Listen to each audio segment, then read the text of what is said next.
I wrote a bio for myself. Cat Fitzpatrick is a poet and essayist. One time she woke up after a heavy night down the pub to find herself in Jersey City. She's still saving up for a plane ticket back.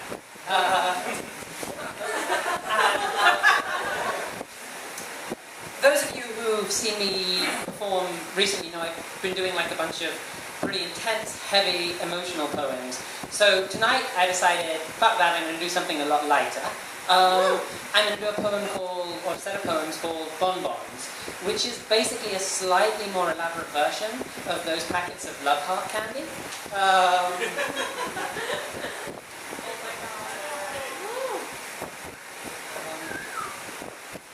No money left. I have no gifts except for this. These words that fall so easily out of my mouth.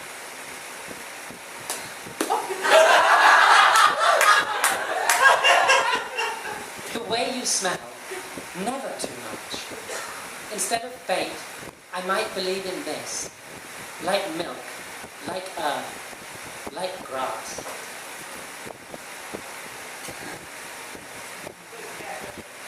Our lives are like a little dance. You step, I step, as if we both could hear some kind of silent noise.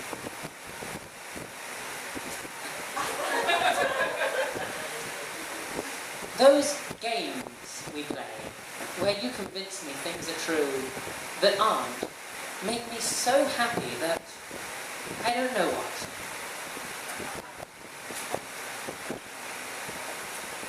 The summer heat keeps you inside, but I go out. Don't worry, love. I promise that I'll come back in.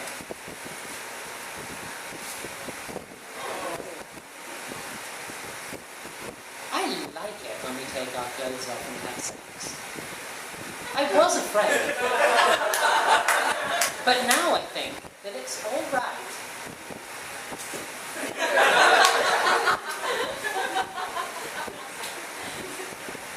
I do get lost inside my moods, get sad, get wild. But when I find some constancy, it will be yours.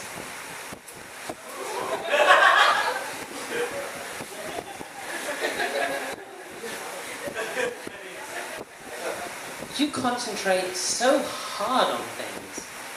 It makes you sweet. Even your rage fills my heart with tenderness.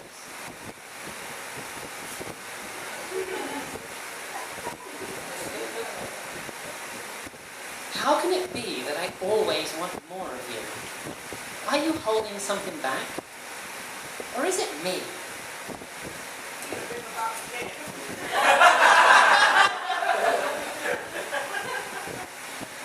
Our bodies are peculiar. We made ourselves into a pair, the best we could with what we had.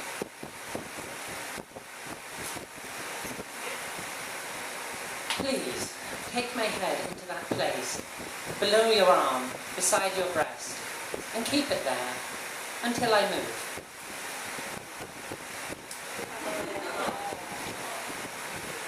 The way you love me is so good. I know that you prefer it when I am direct. So here, I tried. Thank you very much.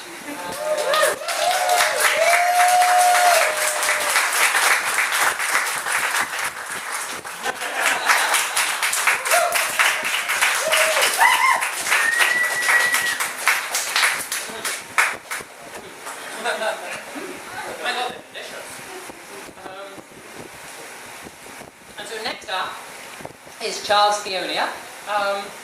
Charles Theonia is often thinking about dimensions, power, snacks, paranormal FBI procedurals, and the effeminate response.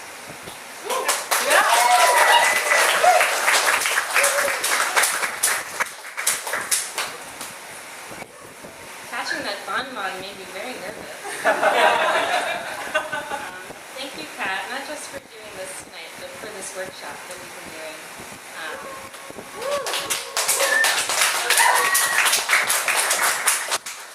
So I picked my translator's poems for you. They're about trying not to be so heartbroken all the time. And also when people say unkind things to you. The bath, the journey. It is very late. I am drunk and wrecked, crying in bed, as you say you have finally seen that I am not a woman. The first feeling is amazement, the clear grace of being known. But desire trips us up how I want and you don't.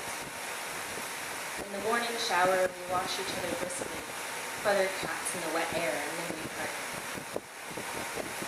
Before you leave for good, I dream a return to Mars, where we've been long before. I came to a cluster of rocks we'd arranged, all flat rusts and browns they rested on their sides, circles cut from their centers. Beyond them stood the strange world of red dust, canyons, and clouds, and it was wrenching to see them, our work, still here in this since unvisited place that's so lovely that any sadness would be past.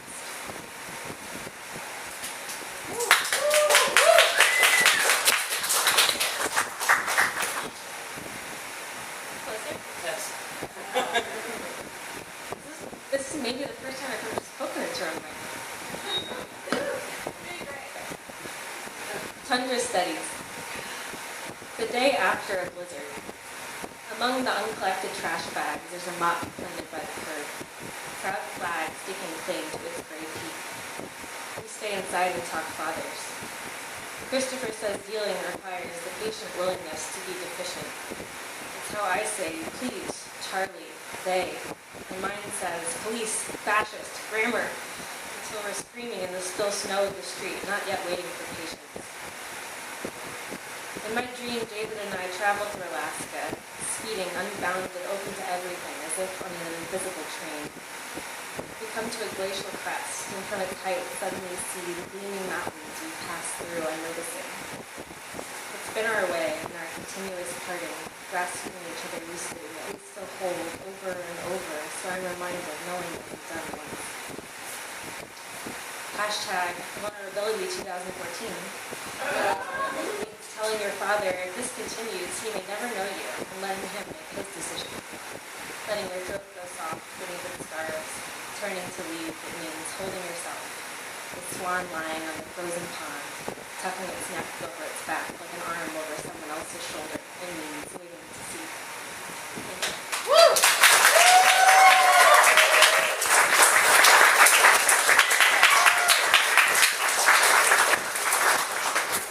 Oh my God, I love Tundra Studies so much. That's such a beautiful poem.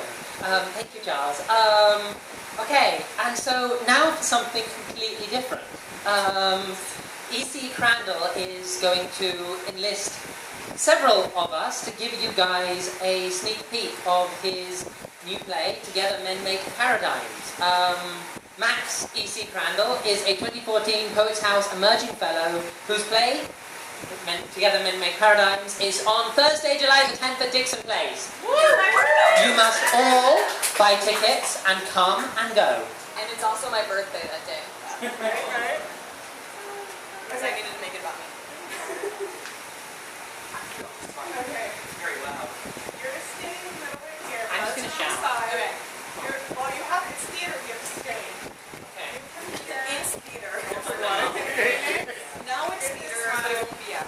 You come over here, you three are in the middle. You guys, none of us have any idea what's going to happen. I do. You're only doing the first 2 pages. Okay. Yeah. Only Awesome. the first 2 pages. Okay, hi. Yeah, this is from my experimental queer trans play that is going to be at Dixon Place on July 10th. And it has a huge cast of like 15 people, and they have the night off tonight. They're doing it for free, by the way. We all are. But Red Durkin is in it, and Slutzky is in it. So I hope you can come see it. It comes from the tradition called Poets Theater that's out of San Francisco, so it's like a language play. So if none of this makes sense to you, that's okay. It's just fun. It's just These are the stage directions. Within virtual Atlantis, there are a number of queers and transsexuals who are seeking solace from the very environment that binds them together, i.e. virtual Atlantis. Welcome all ye to the virtual Atlantis, where we five are the lost and found. A place between them, where bodies become ones and twos again, a love for the ages. A place between us, where many nations and generations might break away from the divisions with lips speaking together in line. Don't you think that seems a little idealistic? The use matters less than. We refuse to be treated like women! Would you mind telling us your username, Siren? She never tells. She never tells. As Neruda said, it's a private matter between a woman and her doctor. The history of abortion concerns many women and many doctors, and we'll tell you about it later.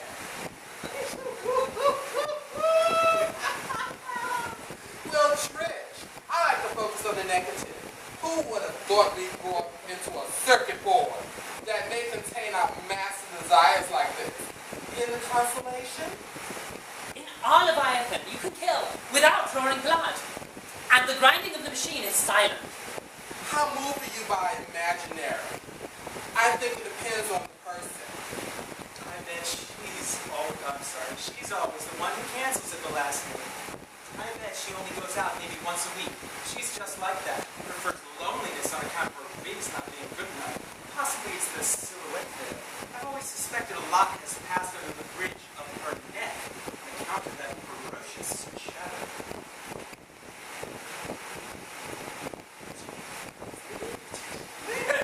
I don't have that far. Oh, sorry. That was deliberate. Double-sided, didn't realize it. Listen, I know Oscar Wilde days are done and gone. I appreciate you coming to talk to me. I relish the great care, the idea that before too long I'll fade.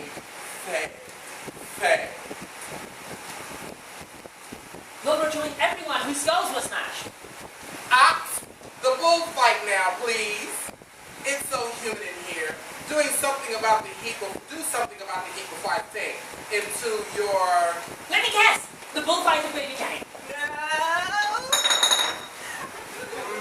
A situationist re-envisioning a marry, have a little lamb? No. Okay, just tell us. The Michigan Women's Music Festival, an annual mission in North America, That combats seasonal change. by nodding end to end. The hair of 3,000 lesbians into a crisscross.